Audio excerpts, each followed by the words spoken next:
পোন প্ৰথমবাৰৰ বাবে তেজস্বিতা বৰুৱাৰ মৃত্যুৰ সন্দৰ্ভত মুখ খুলিছে ডাক্তৰে। মাজুলী জিলাৰ উপায়ুক্তৰ পুলক মহন্ত ডাঙৰীয়াই এক আছুতীয়াৰ সাক্ষাৎকাৰৰ জৰিয়তে ডাক্তৰৰ সৈতে আলোচনা কৰিছিল যে তেজস্বিতা বৰুৱাক কিদৰে চিকিৎসা কৰা হৈছিল, তেজস্বিতা বৰুৱাৰ কিদৰে মৃত্যু হৈছিল।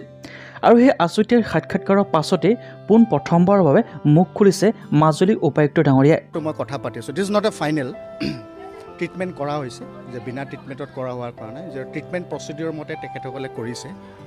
মই খালি ৰিকুৱেষ্ট কৰিছোঁ ওপৰত স্বাস্থ্য ডিপাৰ্টমেণ্টত যে ট্ৰিটমেণ্টৰ কথাটো আপুনি মই ক'ব নোৱাৰিম, উপায়ুক্ত হিচাপে প্ৰপাৰ হৈছে নে নাই, কিন্তু ট্ৰিটমেণ্ট পাইছে, ইভালুৱেট কৰিব, আমাৰ ডক্টৰে ইভালুৱেট কৰিব ট্ৰিটমেণ্ট পাইছে। দ্বিতীয়তে তেখেতসকলে আৰু এটা কথা কৈছে যে অক্সিজেনৰ অসুবিধা হৈছিলে, কিন্তু আমি এনচিয়'ৰ কৰিছোঁ তেখেতে শেষলৈকে অক্সিজেন পাইছে, সেইটোত কোনো ধৰণৰ ঘটনা নাই। আৰু বাকী যিমানখিনি ডক্টৰগৰাকী আছে মই তেখেতৰ লগতো কথা পাতিছিলোঁ। এয়া আছিল মাজুলী জিলাৰ উপায়ুক্তৰ পুলক মহন্তৰ ডাঙৰীয়াই তেজস্বিতা বৰুৱা চিকিৎসকৰ সৈতে যি কথোপকথন কৰিছিল সেই সন্দৰ্ভত তেখেতে মতামত আগবঢ়াইছে। ইয়াৰ উপৰিও তেখেতে কৈছে যে এয়াৰ চিয়'ৰ নহয়, অৰ্থাৎ এই সন্দৰ্ভত এতিয়াও তদন্ত হ'ব আৰু উচিত বিচাৰ হ'ব বুলি মাজুলীবাসীৰ লগতে সমগ্ৰ অসমবাসীকে আশ্বাস দিছে। Bureau' report, live news 24।